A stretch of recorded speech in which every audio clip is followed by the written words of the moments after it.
Olá, muito bom dia para você. O NE1 está começando, é hora de ficar ligado nas principais notícias da nossa região. Vamos juntos até 1h da tarde. Bora começar com imagens do Recife na sua tela. Área central da cidade, a gente vê ali o bairro do Derby também, o Hospital da Restauração. Área norte também, céu com algumas nuvens, né? Mas não chove no momento aqui na capital pernambucana. Imagens para você também da Avenida Beberibe, no bairro da Encruzilhada.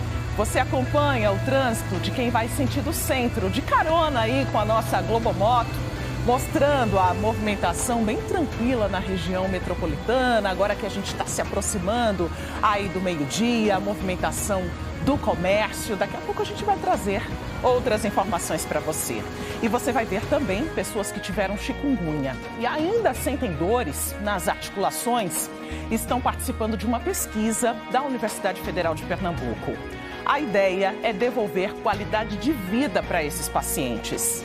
Tem atendimento de graça também em Jaboatão, é para cuidar do sorriso de crianças e adolescentes das escolas municipais. Cresceu o número de pessoas morando sozinhas no Brasil, são mais de 13 milhões. Isso dá quase 1 em cada 5 casas. Uma mudança que para muita gente gera impacto financeiro, emocional. A gente vai conversar sobre isso. Outro assunto de hoje, o que fazer quando a criança está tendo pesadelos com frequência, hein? A gente vai falar também sobre os auxílios pagos pela empresa ao trabalhador. Vale transporte, vale refeição, plano de saúde, o que é obrigatório? Tem alguma dúvida? Nosso QR Code já está no ar para você participar dessa entrevista. E ainda a polícia divulgou detalhes das ameaças que Caio Lucas Rodrigues cometeu na internet contra o influenciador Felca. Tem muito mais para você, vamos juntos de onde você estiver. Agora são 11h49, pelo nosso canal Globo.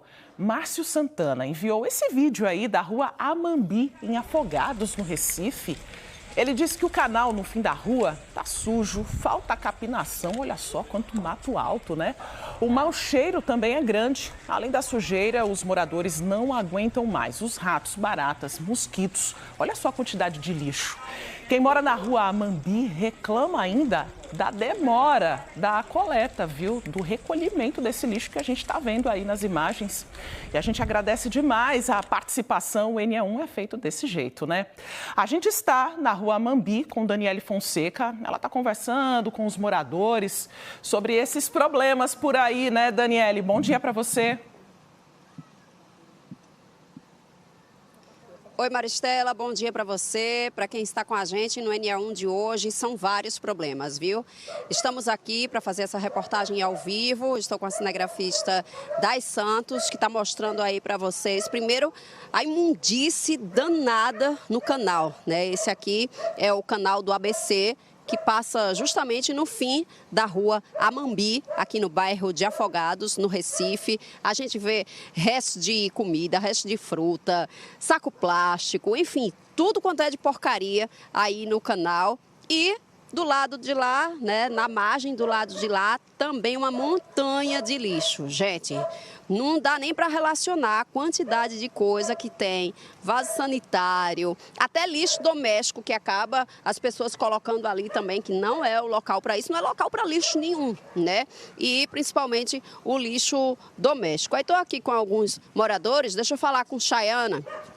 Ela mandou também lá um pedido de socorro, né, para a gente.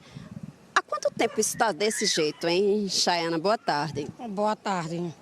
Aqui já tem uns 4 anos, vai fazer, que vieram tirar o pessoal do outro lado da casa e continuaram desse jeito. Ficaram de vir tirar o povo e até agora não tirou, é só lixo, lixo por cima de lixo. Como assim tirar o povo? Porque já removeram o pessoal da SEAP tiraram o pessoal. Teve a desapropriação, é isso? Deram os apartamentos, ficaram tirar o restante do pessoal. Até agora ninguém tirou ninguém, o restante dos pessoal. E tá assim, ó, do jeito que tá. Ó. As crianças passam para ir à escola. Continua desse jeito assim, ó. Só mato. Mato, lixo, rato, cobra. É muita nojeira. Então ainda é resto de metralha que sobrou por aí. Tiraram, isso. Certo. Deixa eu dar uma obrigada, viu, pela sua participação. Fique por aí ainda. Deixa eu falar agora com Roseli. Roseli mora aqui, gente, bem na esquina, né? E diz que também enfrenta muitos problemas. Quais são, Roseli? É até difícil, né, dizer a lista. Boa tarde. Fogo, botam fogo, aí prejudica a minha menina de 3 anos, que ela tem asma. Aí é rato, é barata, é escorpião, é tudo. E a gente tá nessa, vai fazer 4 anos e ninguém resolveu nada. Aí fica a gente nessa situação. É até difícil de caminhar tanto para lá como para o outro lado, que não tem acesso, por causa de muito mato e lixo, né? Roseli, obrigada aí pela sua participação, mas também continue por aí, se puder, viu? Se não tiver nenhum compromisso. Deixa eu falar com o Everton também, morador aqui, né, Everton? Agora, o que é que você observa da vizinhança? O pessoal bota lixo no lugar certo? É comum avistar a gente indo para o lado de lá e sacudindo as sacolas de lixo ali? De acordo com o pessoal, tem gente que joga, realmente. Mas tem gente que vem de fora também depositar lixo aí, que gente que nem mora na comunidade, que nem você está vendo aí, é cheio de metralha, cheio de lixo. Tem gente que corta árvores fora também, joga aqui, animais mortos, joga vidro, joga vaso sanitário, que nem você está vendo aí, resto de construção.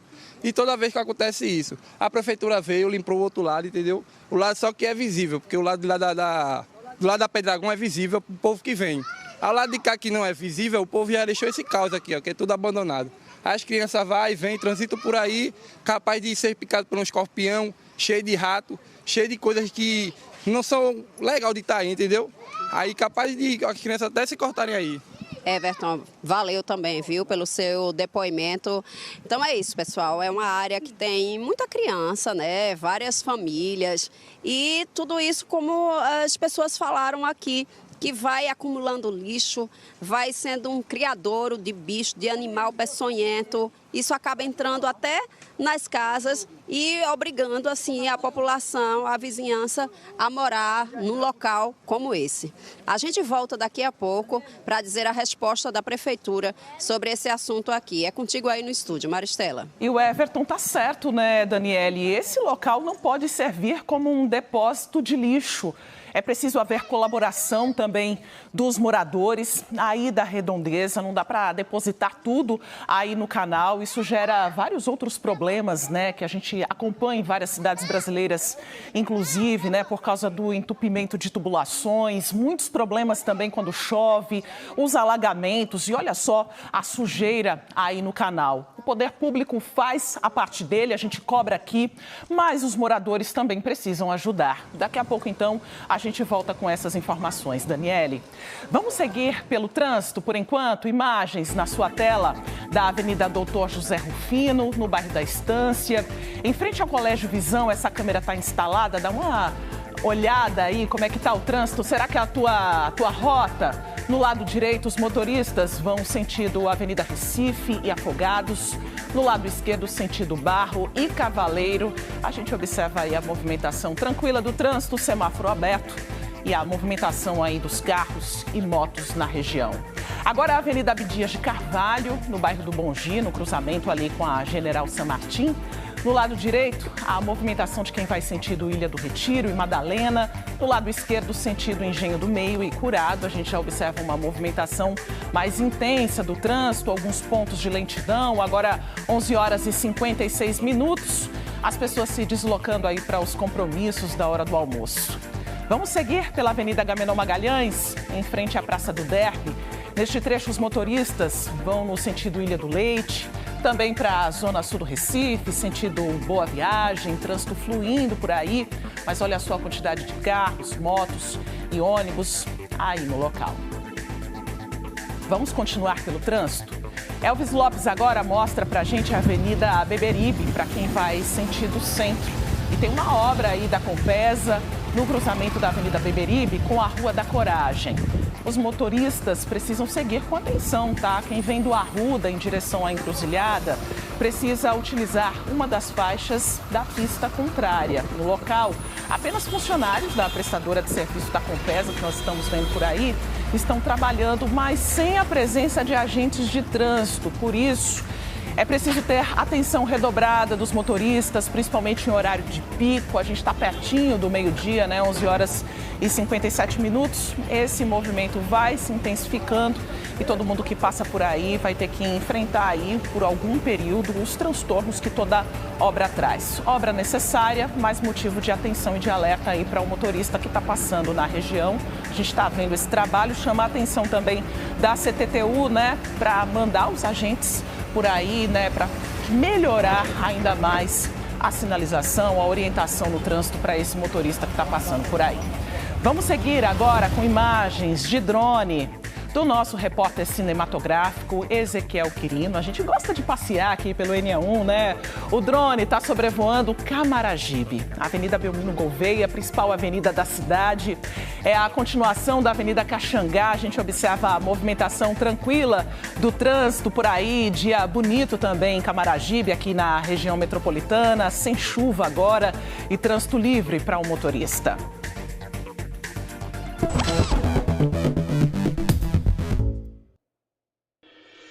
Se você está em busca de emprego, chega para cá então, porque é hora do Avagas. A gente separou algumas das oportunidades de trabalho que a Secretaria de Desenvolvimento Profissional e Empreendedorismo de Pernambuco está divulgando. Uma delas pode ser o que você procura, será? Bora dar uma olhada aqui na tela? 2 vagas para carregador e descarregador de caminhões. É para trabalhar em Goiânia. Se você tiver o ensino fundamental completo, 6 meses de experiência na função, aí no seu currículo, vai lá, se candidata a uma dessas oportunidades. O salário é de R$ 1.518. Tem vagas também para costureira em geral, é para trabalhar em Paulista. São 4 oportunidades. Ensino fundamental completo, 6 meses de experiência e você já pode se candidatar a uma dessas oportunidades. Vagas também para assistente de vendas. São 2 vagas para trabalhar em São Lourenço da Mata. Ensino médio completo, 6 meses de experiência. Para essas vagas, o salário foi divulgado, tá? R$ 1.626. Você vai lá na Casa do Trabalhador, mais pertinho aí de você, em uma das unidades das agências do trabalho do Estado e já pode se candidatar a uma dessas oportunidades. Temos mais vagas para hoje? Sim, para Cumim, para trabalhar em Garaçu. São 3 oportunidades. É preciso ter o ensino médio completo, 6 meses de experiência e você já pode se candidatar a uma dessas 3 vagas. Vai lá no cedep.pe.gov.br que tem outras informações sobre essas e outras vagas. Boa sorte aí aos candidatos. Olhe, para quem já está no mercado profissional, é CLT, trabalha de carteira assinada, tem uma lista de direitos garantidos por lei, né? O problema é que as empresas nem sempre cumprem com o que devem. E aí fica a dúvida, será que você realmente está recebendo tudo que tem direito? Bruno Fontes está com uma advogada trabalhista para entender melhor o que é obrigatório, o que fazer quando esses benefícios não chegam, hein, Bruno? Como descobrir isso também? Boa tarde para você. Oi, Mari, boa tarde para você. Estava olhando aqui, meio-dia em ponto. Boa tarde para todo mundo. A gente agora no NE1, né, almoçando com o NE1. Olha, só para também esclarecer, CLT quer dizer, né, consolidação das leis trabalhistas. Aí você já sabe que tem que estar a empresa de acordo, então, com essa lei trabalhista que tem no Brasil. Ana Carolina Cabral é advogada especialista, ela é advogada trabalhista.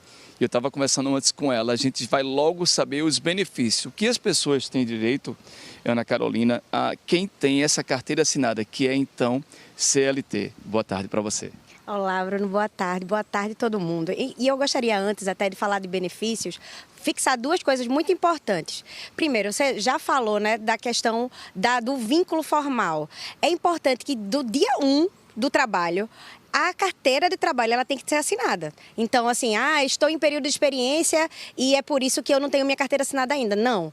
Entrou na empresa para trabalhar, a carteira tem que estar assinada, o contrato tem que estar assinado, porque isso estabelece o vínculo formal e vai fazer com que esses direitos que a gente vem a falar, esses direitos que são estabelecidos pela CLT, eles possam ser cobrados e vinculados àquela relação de trabalho. Esse é o primeiro ponto. E o segundo ponto, que é muito importante. Quando a gente vai falar de benefícios, a gente tem que saber como é importante a atuação do sindicato, porque é o sindicato que vai entender a peculiaridade de cada atividade, de cada profissão, de cada cargo. Mesmo que exista na empresa lá uma atuação preponderante, a empresa é uma empresa de logística, mas existe uma categoria específica que vai ser regida por outro sindicato. Então, é importante, tanto o empregador quanto o empregado, saber a que sindicato ele está vinculado, porque o sindicato, na hora da divulgação de benefícios, na hora da luta pelos benefícios, ele tem um papel muito importante na busca desses direitos, né? Ele sendo, então, tendo essa carteira assinada, ele vai ter direito, por exemplo, a um 13º salário, às férias, como é que funciona? O que é que ele tem logo de direito, além, claro, das convenções sindicais?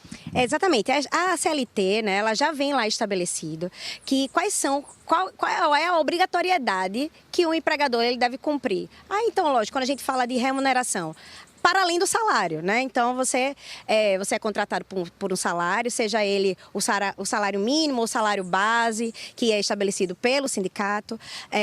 Mas a gente tem as remunerações, de uma forma geral, que são para além do salário. E aí você tem 13º, férias, mais um terço. Existe também o FGTS, que ele é pago mensalmente ali no percentual. Seria depositado 8% do salário. 8% na carteira. Quando existe a demissão, existe uma multa quando a demissão é sem justa causa, né? Logicamente, a multa dos 40% do FGTS e as licenças, né? Licença maternidade, licença paternidade, os adicional noturno para aqueles trabalhos que são à noite, né? A partir das 10 horas, adicional de periculosidade, quando a atividade é perigosa e também está lá estabelecido em lei, atividade insalubre, quando tem muito barulho, muito ruído, muito pó, enfim.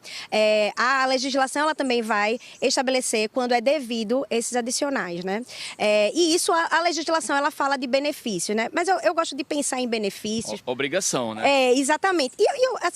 Eu gosto de pensar em benefícios quando a gente fala o que é para além daquilo que é de contraprestação de serviço, né? Então, quando é um benefício que possa trazer ali um bem-estar para o trabalhador e para a relação de trabalho, porque existe um ganha-ganha, né? Se o empregado ele trabalha melhor, se ele está ali saudável, um bem-estar, né, sempre potencializado, ele vai trabalhar melhor e aquela economia ela vai girar de forma melhor, né? Então, e quando a gente vai falar de outros benefícios, e aí vem o papel do sindicato, a gente vai falar de na hora extra, ela já é uma contraprestação pelo trabalho, né?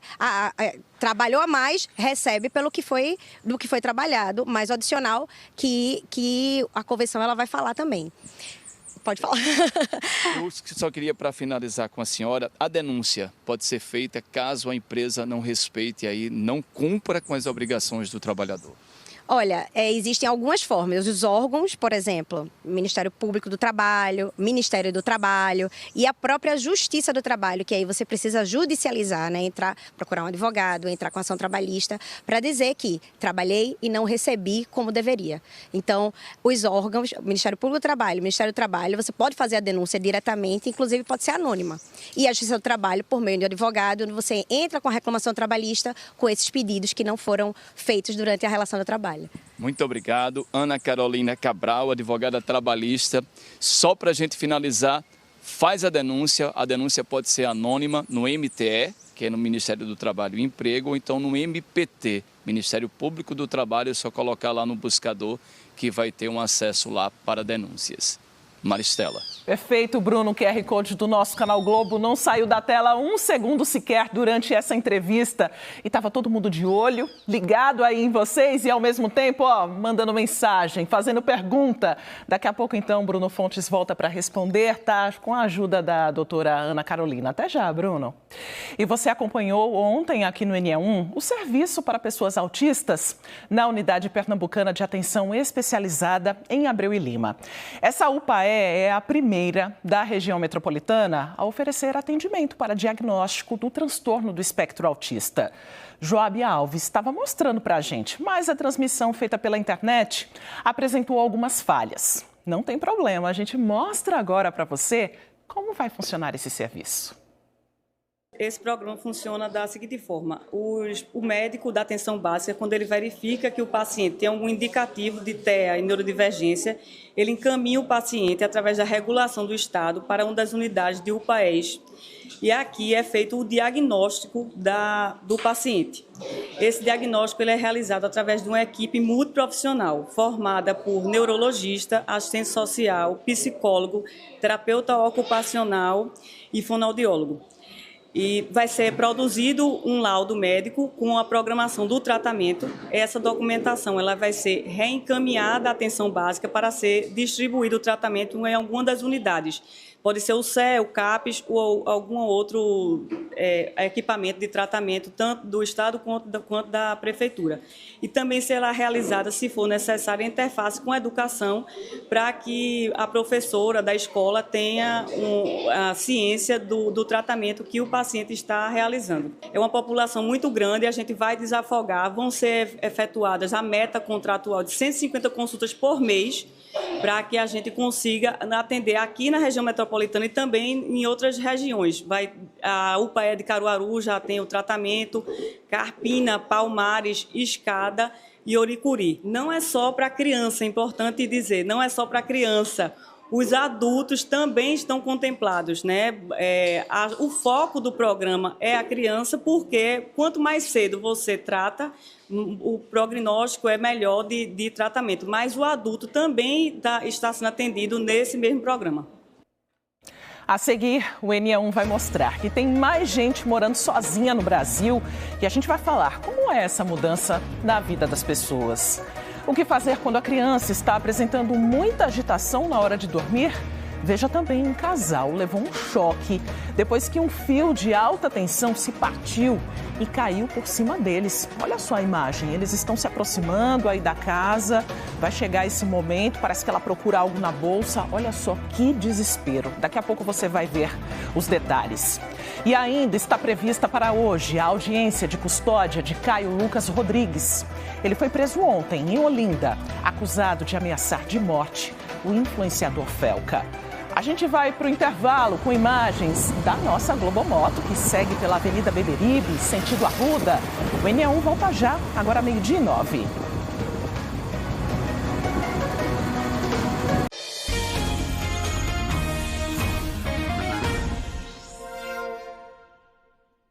NE1 de volta no bairro de Afogados, no Recife. Moradores reclamam da sujeira em um canal.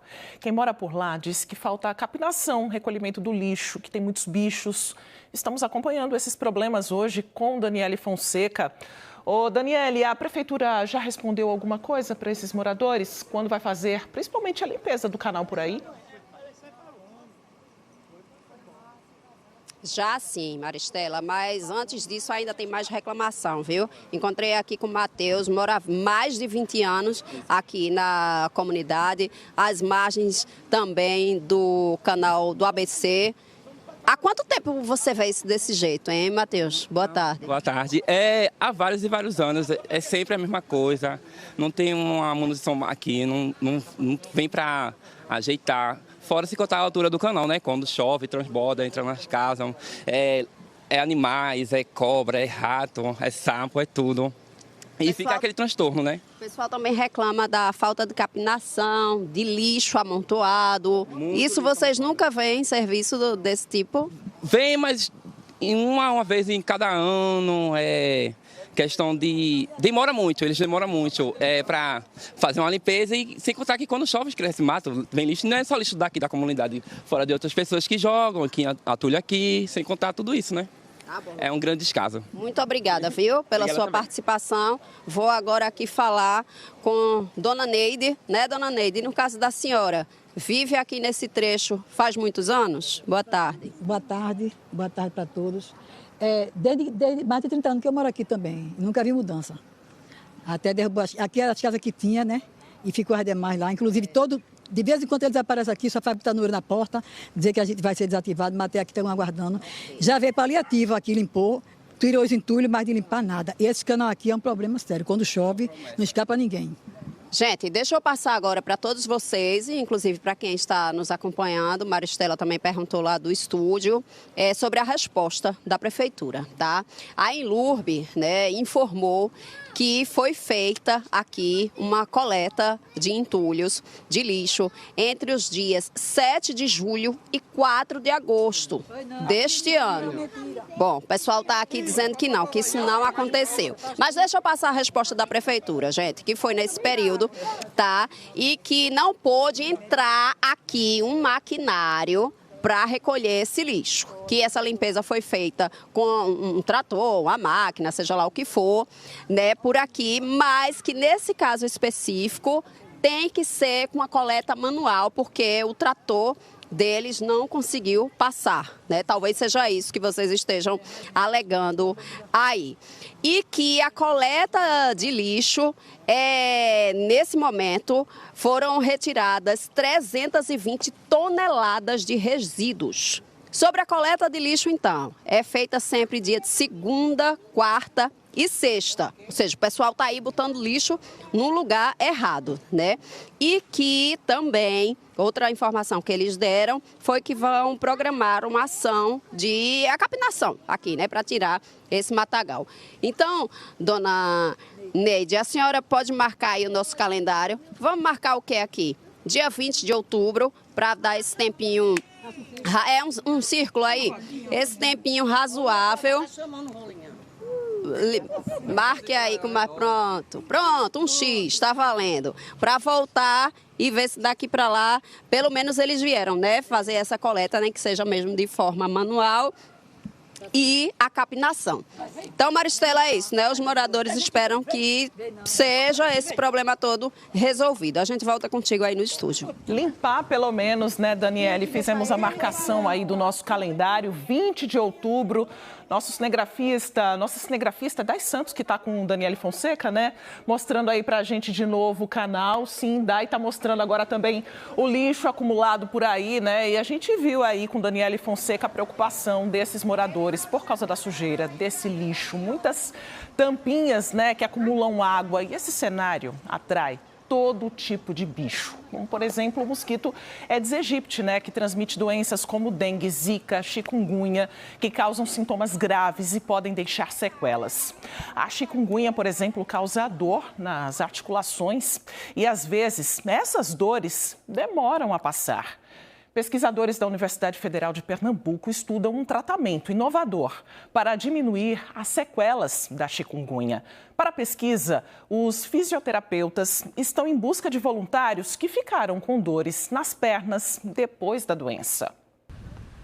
Ter uma vida normal, sem dor e praticar atividade física como hoje parecia um sonho distante para Antônia.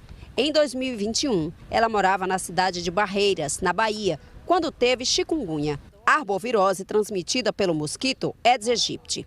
Ela sentia dores nas articulações, febre alta e muito desconforto. Mas depois da fase aguda, os incômodos continuaram. Eu precisei parar de ir na academia, eu caminhava bem menos, em cerca de 15, 20 minutos andando na rua, eu não conseguia transitar, então... lances de escada, eu não conseguia subir mais 2 lances de escada. As sequelas da chikungunya continuaram na vida de Antônia por anos. Ela sequer conseguia fazer uma simples caminhada sem sentir dor. Hoje, pratica o esporte preferido na areia da praia. Foi uma experiência libertadora. Aconteceu depois de ser voluntária numa pesquisa da Universidade Federal de Pernambuco. Pelo Instagram mesmo, eu vi que divulgaram uma pesquisa e estavam procurando voluntários. E ali naquele momento eu acho que foi assim, como se tivesse caído do céu. Alguma coisa, tipo assim, não, vai, porque até então eu nunca tinha ouvido falar sobre algo que pudesse ajudar quem teve a doença. A pesquisa faz parte do projeto de mestrado de Luísa Moneta, fisioterapeuta que também passou pelas sequelas da doença. Eu sei o quão incapacitante as dores das sequelas articulares ficam para a gente fazer qualquer coisa na vida, desde sair no shopping, se juntar com os amigos. É muito difícil a gente permanecer em pé, levantar de uma cadeira depois de um tempo de sentada. É uma nova tecnologia que está sendo testada. Tudo acontece no laboratório do curso de fisioterapia da UFPE, no bairro da cidade universitária. O trabalho quer mostrar os efeitos da eletroestimulação no nervo vago para dor pós-chikungunya. É um novo método que vai levar um estímulo na orelha para pegar superficialmente e perifericamente, mais na extremidade, o nervo vago para que ele atue dentro do cérebro e, em termos mais gerais, ele diminua a dor articular. Qual é a função do nervo vago no corpo da gente? O nervo vago ele atua no sistema nervoso autônomo parasimpático. Então, ele quer isso. Ele vai ter várias funções no nosso organismo, como diminuição do batimento cardíaco, ele vai ajudar na respiração, no humor e, inclusive, na diminuição da dor. Dona Sandra é uma das voluntárias. Ficou animada quando soube da possibilidade de aliviar as dores que passou a sentir desde que teve a doença em 2019. Eu tinha muitas dores nas juntas, né? E para acordar e levantar tinha muita dificuldade. Mas o tratamento com as meninas eu consegui aliviar. Professor Marcelo Guerino é orientador do projeto. Explicou quais os critérios para participar como voluntário. A gente trata dos membros inferiores, o que é? Das pernas, joelho e tornozelo. Então a pessoa precisa ter mobilidade para chegar aqui. Então ela tem que vir andando. Pode ser de muleta, pode ser de andador ou até caminhando com dificuldade. Ela só não pode estar acamada, incapacitada de levantar. A pessoa precisa ter tido a chikungunya comprovada, ou seja, tem que ter um encaminhamento clínico. Quando o médico prescreve para você fazer um tratamento que você teve chikungunya, você pode trazer o seu encaminhamento que pode participar do projeto. Basta você ter acima de 18 anos, vai assinar um termo de responsabilidade que vai receber o tratamento aqui no nosso departamento. De acordo com o orientador, 30 pessoas já passaram pela pesquisa do projeto, que é financiado pelo Conselho Nacional de Desenvolvimento Científico e Tecnológico, CNPq. O resultado está sendo muito bacana. A gente tem pessoas que não conseguiam andar nem cerca de 50 metros, independentemente, sem tirar a muleta ou o andador, que hoje é caminho do Hospital das Clínicas até aqui, que dá quase 800, 900 metros.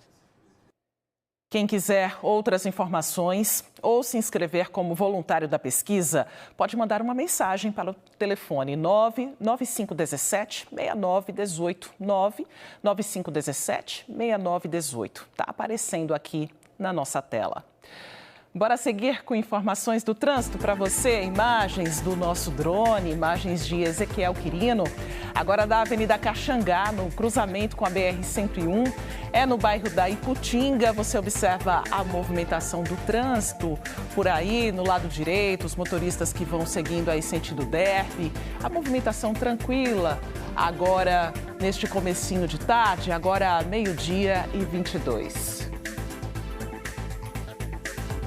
Agora há pouco falamos sobre os direitos de quem trabalha de carteira assinada e chegaram várias perguntas pelo nosso canal Globo sobre esse assunto. Então, bora voltar com o Bruno Fontes para tirar algumas das dúvidas que vocês enviaram pelo nosso canal Globo. O QR Code continua aí na nossa tela. Bruno, é com você.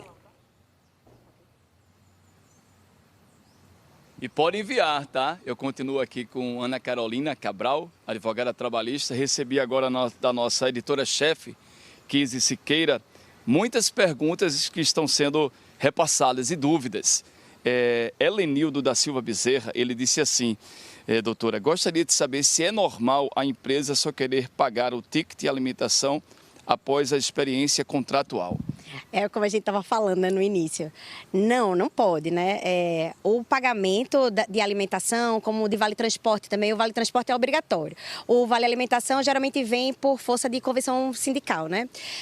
E isso são direitos garantidos desde o dia 1º do trabalho, assim, então não é normal, isso não é regular, né? É preciso que seja regularizado junto ao empregador, senão é importante buscar o Ministério Público, o Ministério do Trabalho, para que dê uma força nessa regularização. Eu ia perguntar sobre isso. Ainda tem essa questão, por exemplo, numa empresa privada existe isso desse período probatório, né? Como se a pessoa estivesse em experiência? De forma alguma, o contrato de experiência experiência, a diferença do contrato de experiência para o contrato indeterminado, vamos dizer assim, é que no contrato de experiência, na hora da rescisão, ele vai ter alguma diferença quando o contrato for por prazo indeterminado. Por exemplo, a multa do FGTS, ela não é paga durante o contrato de experiência, período de experiência, mas os direitos que são garantidos à categoria, né, os direitos que são garantidos ao trabalhador, ele é devido durante todo o período do contrato. Olha só que pergunta, não tem identificação.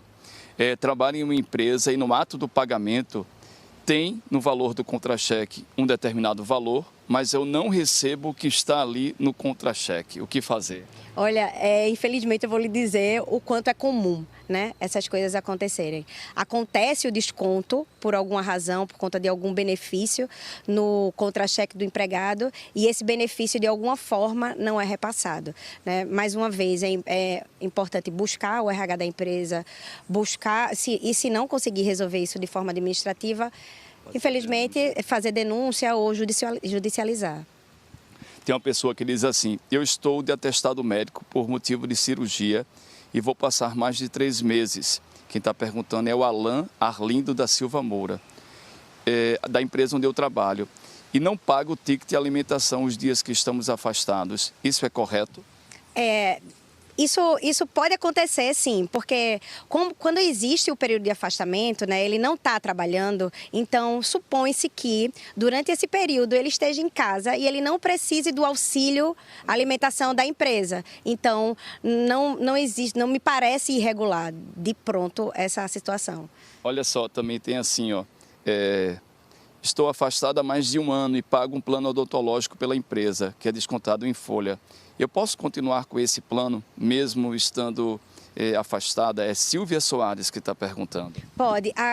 Inclusive, até quando existe o rompimento, né, final do contrato de trabalho, é dado ao empregado a oportunidade de continuar ou não com aquele plano de saúde, né, que ele já utilizava pela empresa. Eu agradeço demais a sua participação. Imagina. Muitas perguntas respondidas. Sim. E a gente também lembra, viu, Maristela, que daqui a pouco, se a pessoa também quiser ver de novo, porque isso vai servir, essas perguntas, essas dúvidas, para outras pessoas também verem essa reportagem, vai estar lá no nosso portal, que é o Globo, o G1 lá, Pernambuco. Eu volto com você. Isso, Bruno, agradeço a todos que participaram, mandaram perguntas para a gente e agradeço também a doutora Ana Carolina. Obrigada, Bruno. Morar sozinho tem sido tendência no Brasil. De acordo com o IBGE, os lares com apenas um morador passaram de 12,2% em 2012 para 18,6% em 2024. Mas o que será que tem incentivado as pessoas a optarem por morar sozinhas? Foi o que o repórter Joab Alves tentou descobrir. Em prédios como esses, cada janela mostra uma vida diferente. Tem gente casada, com ou sem filhos, gente que divide o AP e também muita gente que mora sozinha. A Marília é uma delas. Começou a morar sozinha com uns 21, 22 anos. Ela é de Pesqueira, no interior de Pernambuco. E veio para o Recife e arrumou um trabalho e acabou ficando por aqui. Foi algo que eu não planejava, mas que aconteceu. Eu planejei trabalhar, estudar, mas eu não pensava em morar sozinha. Então foi tudo muito de repente, mas foi muito bom. Foi uma escolha maravilhosa que eu fiz. Uma rotina que para muitos pode parecer difícil, mas que para ela é sinônimo de conforto. Foi justamente esse jeito de viver que ajudou a construir a maturidade que tem hoje. Eu não tinha noção do tamanho da responsabilidade de ser independente. A gente, quando está naquela fase de 18 anos, a gente, eu quero morar sozinha, eu quero ser independente, né? Mas quando a gente passa a ser independente realmente, a gente vê o peso da responsabilidade, né? De ter que se manter, ter que se sustentar, ter que pagar suas próprias contas e não ter que depender de ninguém. Segundo os dados do IBGE, cerca de 13,7 milhões de pessoas estão morando sozinhas aqui no Brasil. O que chama atenção é que esse número cresceu bastante entre os jovens de 25 a 39 anos. Em 2010 eram 8,3% e no último censo feito em 2022 já são 13,4%. Mesmo assim, morar sozinho ainda é mais comum entre os mais velhos. Quase 29% dos que têm 60 anos ou mais vivem assim. Esse é o caso de Dona Fátima, de 67 anos. Aposentada e viúva, mora sozinha há 13 anos. Mas ao contrário do que muitos imaginam, sua vida está longe de ser solitária. Moro só, mas não me sinto só. Eu sou uma pessoa muito prática, objetiva, então apareceu obstáculos, parte para resolver de imediato, na medida do possível, e vida que segue. A economista Silva Siqueira, especialista em inteligência de mercado e em políticas públicas, explica os motivos e as consequências desse cenário e o que tem levado a esse crescimento. Do ponto de vista demográfico, a gente tem uma mudança da nossa pirâmide etária. Há um envelhecimento populacional cada vez maior, associado a uma baixa na taxa de fecundidade, e aí você vê casamentos cada vez mais tardios, um índice de divórcio cada vez maior. E aí essa conjuntura familiar é valorizada por uma cultura que valoriza a autonomia, a independência, a solitude, de você se reconhecer, de você ter a sua própria rotina. A decisão de morar sozinho, que vem crescendo como uma nova cultura, é uma realidade.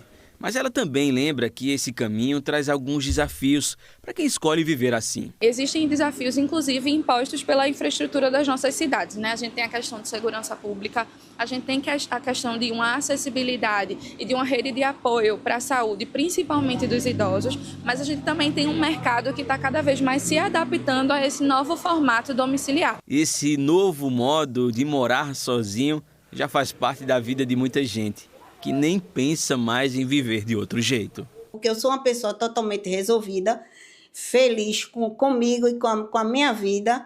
Então, tenho N atividades, mesmo aposentada, mas eu ainda desenvolvo atividade profissional numa ONG. Fora isso, tem atividade física, fora isso, tem atividade religiosa, porque eu cuido de todas as dimensões do ser humano, né? Tanto emocional, físico, mental e espiritual. A gente viu que morar sozinho, por opção, é muito associado à sensação de liberdade, independência, autonomia. Mas e quando a pessoa não encara essa tal liberdade como algo positivo e sente falta do lar cheio de gente, com os filhos, a família completa? Ela pode ter desenvolvido a síndrome do ninho vazio. Joab Alves continua nesse assunto com a gente.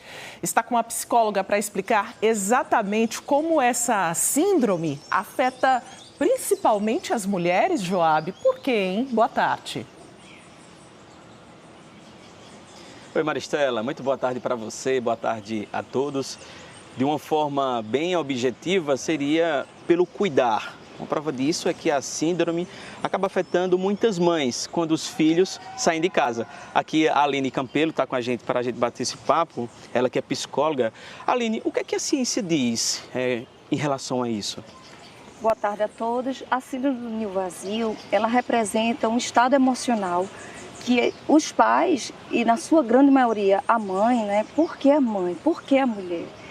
A ciência diz que, historicamente, a história da família, a mulher passou a ocupar o lugar de importância quando ela passou a cuidar dos filhos.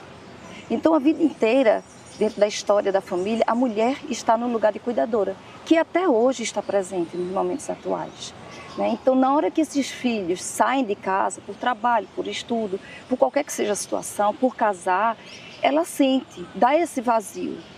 E que emerge sentimentos como tristeza, solidão, incompletude, e que, a depender do quadro e a depender do estilo de vida que ela tenha, pode chegar até uma depressão.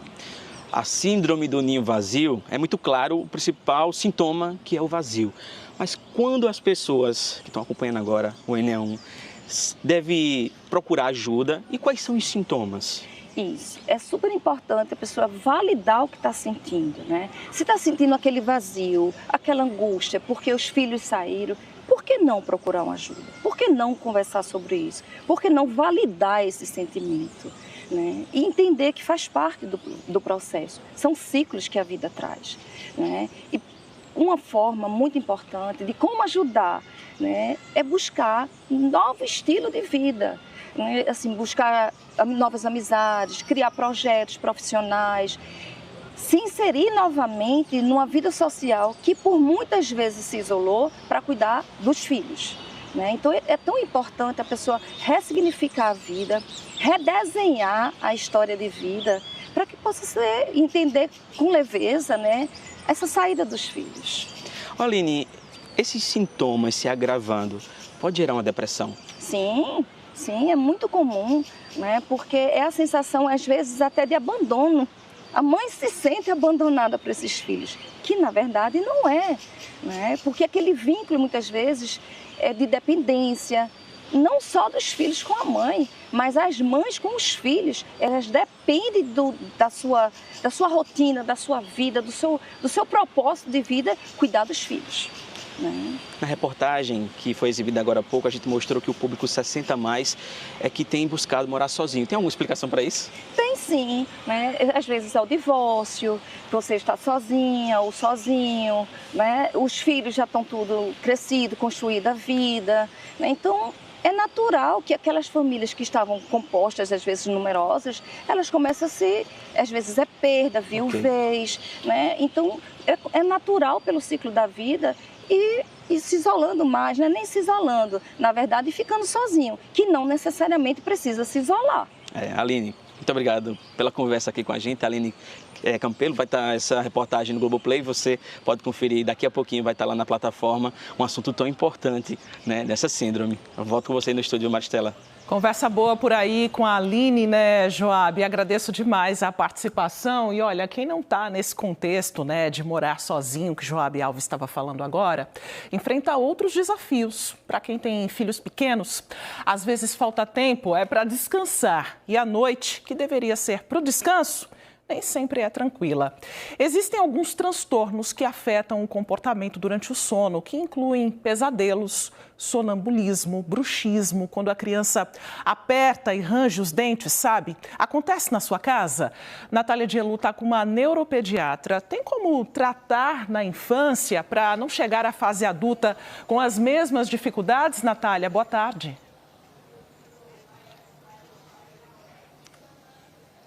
Boa tarde, Maristela. Boa tarde a todos. É importante tratar, principalmente se esses problemas eles são mais frequentes, né? Se a criança apresenta esses distúrbios no sono de forma mais frequente. A gente está aqui ao lado do doutor Lucas Alves, que é neuropediatra. Vai explicar para a gente, doutor, tem um nome aí meio difícil, que é a parassonia, né? Mas o que significa na prática? Que tipo de problemas são esses que o sono da criança pode apresentar? Boa tarde para o senhor. Boa tarde. Parassonia são movimentos ou sensações que temos durante o sono. Então, por exemplo, pesadelo seria um tipo de parassonia, sonambulismo, aquela criança que fala, aquela pessoa que fala durante o sono também seria outro tipo de parassonia. Então, são situações pelo próprio desenvolvimento do nosso cérebro que são normais, que todo mundo em algum momento da vida vai apresentar. Quando a gente fala de uma criança, né? Que tipo de situação pode acender o alerta, né? As famílias têm que ficar atentas. Criança apresenta mais distúrbios do sono pelo próprio amadurecimento, desenvolvimento do cérebro. Então, são situações preocupantes, por exemplo, a criança que passa o dia irritada, que não tem uma boa qualidade de sono, que tem um medo, um receio de dormir, que ronca, que respira de boca aberta, ou que apresenta algum tipo de movimento durante o sono, que acorda chorando por muito tempo. Então, são alguns sinais de alerta que vale os pais estarem atentos a isso. O senhor, a gente estava conversando antes, e o senhor disse que se chama terror noturno, né? O que é que pode causar isso? Terror noturno é uma condição que acaba sendo uma das mais prevalentes em crianças ali 3, 4, 5 anos de idade, que a criança acorda na madrugada com um choro desesperador, um choro que a família não consegue consolar, que dura ali às vezes 5, 7, 8 minutos. Então, muitos desses distúrbios do sono, às vezes são a válvula de escape da criança, a forma que o corpo dela encontrou para dizer que não está bem. Então, por exemplo, uma criança está sofrendo bullying na escola, ou que os pais estão em processo de divórcio, de separação. Então, a forma que o corpo encontrou para dizer que emocionalmente ela não está legal. Nessas situações, né, tem o terror noturno, o senhor falou também dos pesadelos quando eles são mais frequentes. O que isso pode prejudicar no desenvolvimento dessa criança? principalmente parte emocional. Atenção, criança que não dorme bem, uma pessoa que não dorme bem fica mais irritada, passa o dia irritada, rendimento escolar dela cai, então mexe muito nessa parte emocional, comportamental e também no rendimento escolar. Então, quando aparece, assim, se a gente fosse dar uma dica, uma orientação para as famílias, para os pais, os responsáveis, quantas vezes, assim, meu filho está tendo pesadelo a semana inteira, já é hora de procurar um neuropediatra? Sim. Pesadelo é normal, todo mundo aqui já teve um pesadelo, tem pesadelos. O que preocupa é a frequência. Então, aquela criança que tem medo de dormir, que não quer dormir, que acorda do pesadelo e não volta a dormir novamente, que fica preocupada, que fica assustada, que acorda de olheira, acorda irritada, que no colégio está dormindo em sala de aula. Então, esses são alguns sinais de preocupação. Como se trata isso, doutor? O principal é identificar qual a causa, se aquilo que eu comentei, se é um bullying, se é um divórcio, ou se a criança ronca muito, tem uma hipertrofia de adenoide, de amígdala, né? Ou, por exemplo, se foi uma separação. Então, o principal é identificar a causa e depois é mais essa parte comportamental. Então, um acompanhamento com um psicólogo, muitas vezes ajuda. Em criança, em raríssimos casos que a gente entra com algum tipo de medicamento.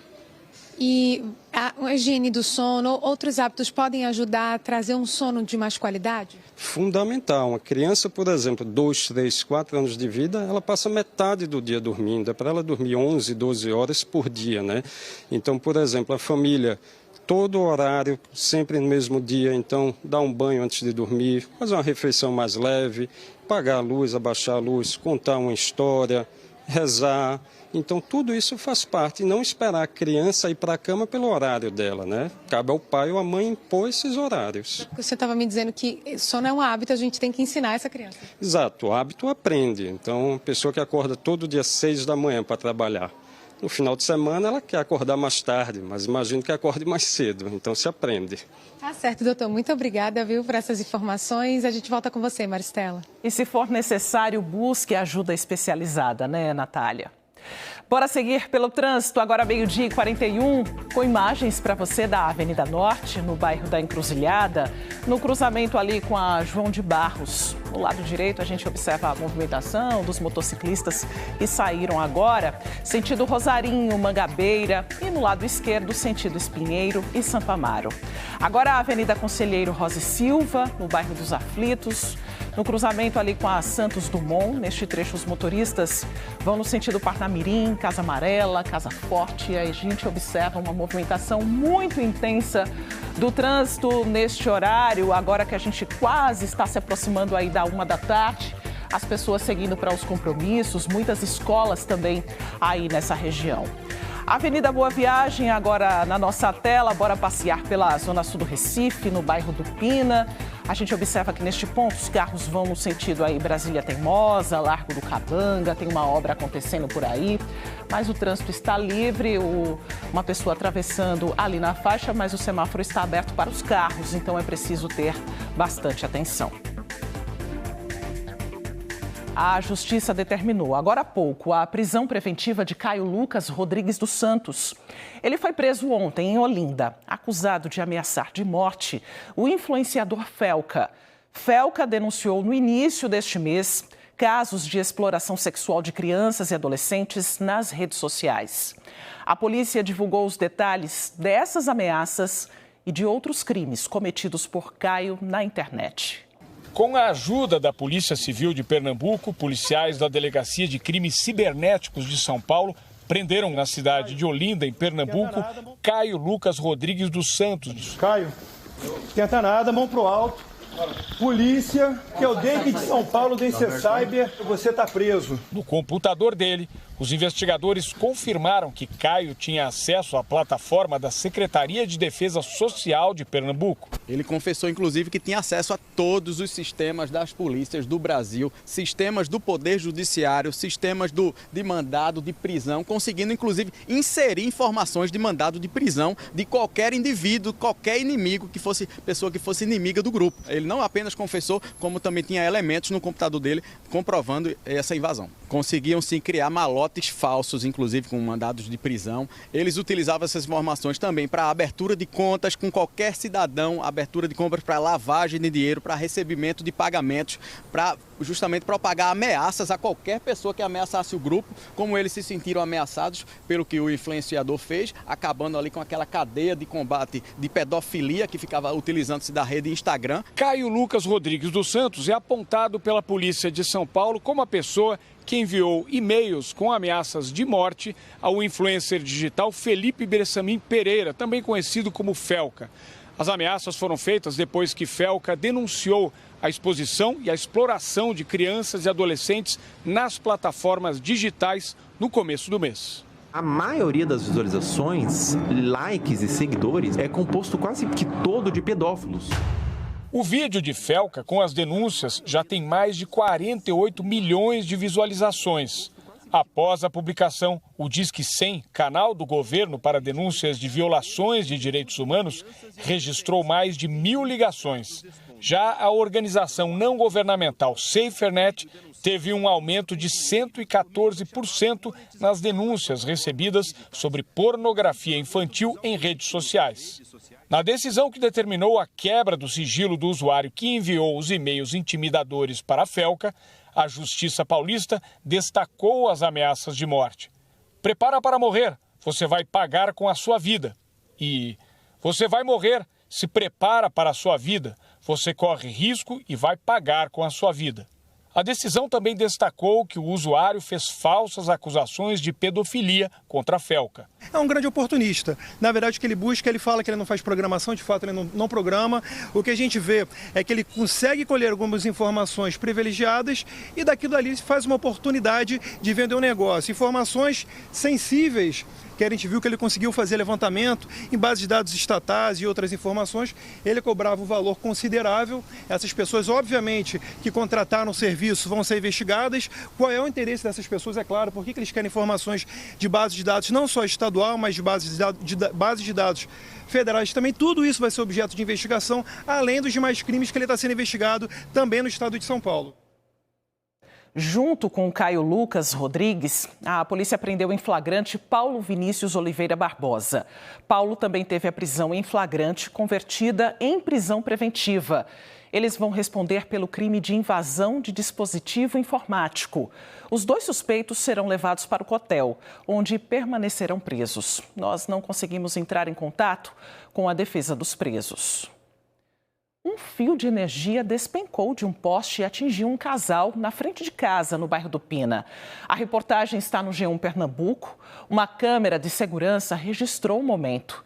As imagens mostram o momento em que Elidiane Vitor, de 43 anos, e Fábio Alexandre, de 45 anos, voltavam para casa na rua São Benedito, quando um cabo de média tensão se rompeu, atingiu a mulher nas pernas. Ela foi arremessada ao chão com a descarga elétrica. O homem conseguiu desviar após serem atingidos. O cabo permaneceu no chão, ainda soltando faíscas e fumaça. Esses e outros detalhes estão no G1 Pernambuco. As imagens são impressionantes, então aponta a câmera do seu celular para o QR Code, você vai direto para essa notícia. O choque deixou queimaduras nas vítimas. A Neoenergia disse que apura as causas do curto-circuito. Vamos falar agora sobre um assunto difícil e que causa muita dor e angústia: o desaparecimento de pessoas. No ano passado, mais de 73 mil pessoas desapareceram no Brasil. E aqui em Pernambuco foram registrados 2.909 casos no mesmo período. Este ano, no primeiro semestre, já foram registrados 1.359 desaparecimentos no estado. E nestes casos, o tempo é o nosso principal aliado.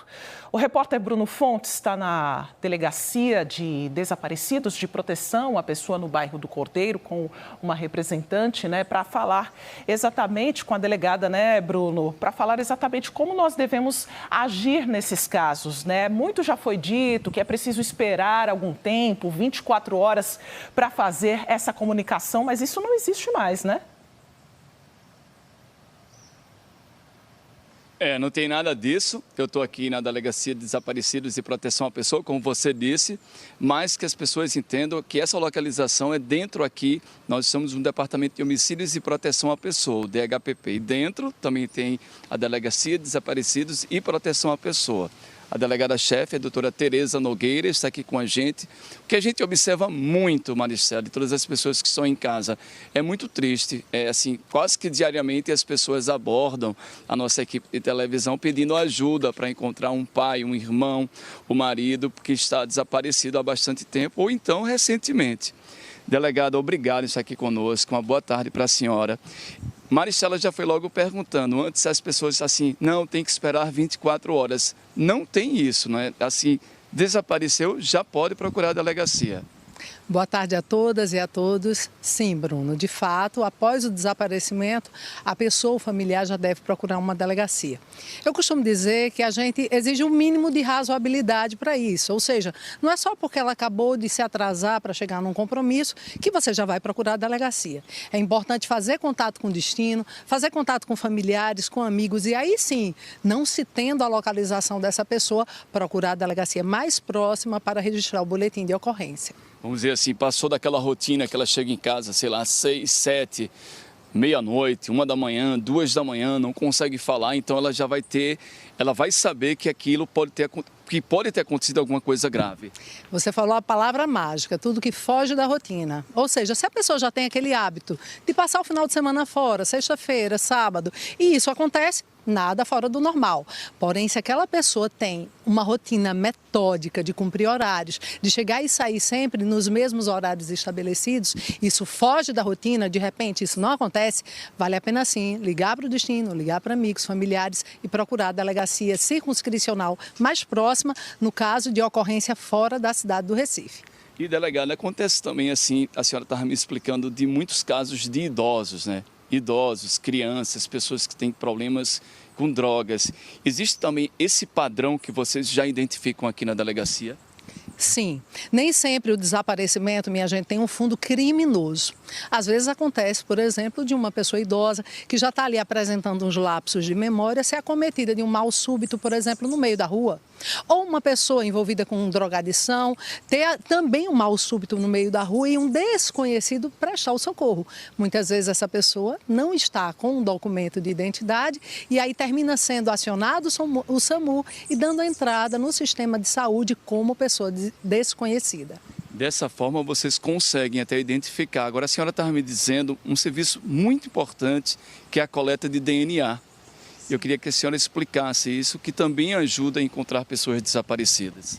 Gente, dentre as várias diligências que a Polícia Civil faz na tentativa de localizar uma pessoa desaparecida, a coleta de DNA é extremamente importante. Nós temos aqui, junto ao Instituto de Genética, um arsenal, né, um acervo, digamos assim, de material genético que precisa ser confrontado. Então, se você tem um ente querido desaparecido, procure aquela delegacia onde você registrou a ocorrência e se apresente para fins de coleta de DNA. Eu agradeço demais a participação da senhora Tereza Nogueira aqui conosco. Maristela, eu volto com você. Informações tão importantes, né, Bruno? Muito obrigada, doutora Tereza. O assunto agora é saúde bucal. Uma ação preventiva está percorrendo as escolas estaduais com muita informação e dicas de como deve ser feita a higiene da boca. A Semana D de Saúde Bucal chegou às unidades de ensino de Jaboatão dos Guararapes. Hoje foi a vez dos estudantes da Escola de Referência Nestor Gomes de Moura, que receberam orientações de higiene e aplicação de flúor com a equipe da Unidade de Saúde da família Vila Rica. A ideia é levar prevenção, cuidado e informação para dentro da rotina escolar. A partir disso, a gente pode entender como é que se usa corretamente, como se escova os dentes corretamente e como passa o fio dental. É muito importante a gente saber essas coisas porque às vezes a gente acaba escovando os dentes de forma incorreta e até usando o fio dental também de forma errada. Na adolescência, entre os 14 e 17 anos, é comum que muitos jovens vivam a fase de novas descobertas. Por isso, a presença dos profissionais dentro da escola ajuda a criar hábitos que podem durar a vida toda. E é uma fase em que muitas vezes eles se alimentam com uma alimentação que não é sadia, muito rico em açúcar, muito cariogênico. e que vai prejudicar a saúde da boca, certo? Causando cárie, principalmente gengivite, que é uma doença prevalente nessa fase de adolescência. A Semana D é uma mobilização em todo o estado. Só em Jaboatão vai passar por 4 escolas com atividades preventivas e educativas. A ação é muito importante porque eles passam um longo período aqui na escola. Como a nossa escola é um EREM de dupla jornada, então esse turno aqui eles entram de 7 da manhã e ficam até 2 da tarde. E eles têm 2 alimentações, que é o lanche e o almoço. É muito importante que a gente sempre, 3 vezes ao dia, quando a gente coma, a gente escove os dentes. Maxwell tem 17 anos e está no 3º ano do ensino médio. Ele já sabia como escovar os dentes corretamente, mas hoje aprendeu também como usar o fio dental. Mesmo que a gente já saiba, é bom sempre fazer essas palestras para sempre reforçar o uso correto e como fazer esse processo. Além de ensinar a escovar os dentes do jeito certo, a mobilização pela saúde bucal também vai levar para as escolas o projeto Arte e Sorriso. Serão apresentadas outras formas de tratamento, como o chamado ART, um procedimento menos invasivo para tratar as cáries e que pode ser feito dentro das escolas. É uma técnica de tratamento restaurador atraumático que, por ser uma técnica minimamente invasiva, ela pode ser feita em diversos espaços, incluindo a escola. Então, a gente vem buscando fortalecer essa técnica porque é trazer o cuidado para o ambiente escolar. Um ambiente, né, que é mais acolhedor, um ambiente que o adolescente ou a criança, ela se sente mais confortável. Então, a gente consegue fazer com que tenha um atendimento clínico odontológico dentro da escola. E a gente consegue remover a cárie sem precisar utilizar brocas, sem precisar anestesia, que muitas vezes é o que assusta, né, o adolescente e a criança a fazer o atendimento odontológico. No bairro da Várzea, no Recife, um grupo de moradores criou um coletivo que cuida do meio ambiente enquanto gera renda. Natália Dielu e Otton Veiga mostram pra gente como o projeto funciona. Resíduos orgânicos que poderiam acabar no lixo, aqui ganham um destino diferente, viram adubo. É a mágica da compostagem. Na Várzea, um grupo de moradores do bairro transformou a preocupação ambiental em negócio.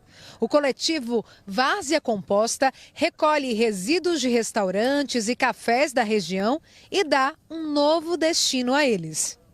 Depois da coleta, os resíduos são levados para as chamadas leiras de compostagem. Uma técnica simples. Camadas de restos de alimentos se misturam à matéria seca, como folhas e capim.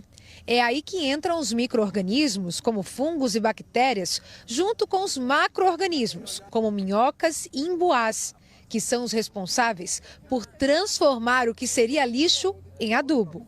É uma estrutura que a gente faz com a poda do capim, que a gente tira daqui mesmo, e com a matéria seca, já seca mesmo, para fazer o controle da umidade desses resíduos orgânicos, sabe?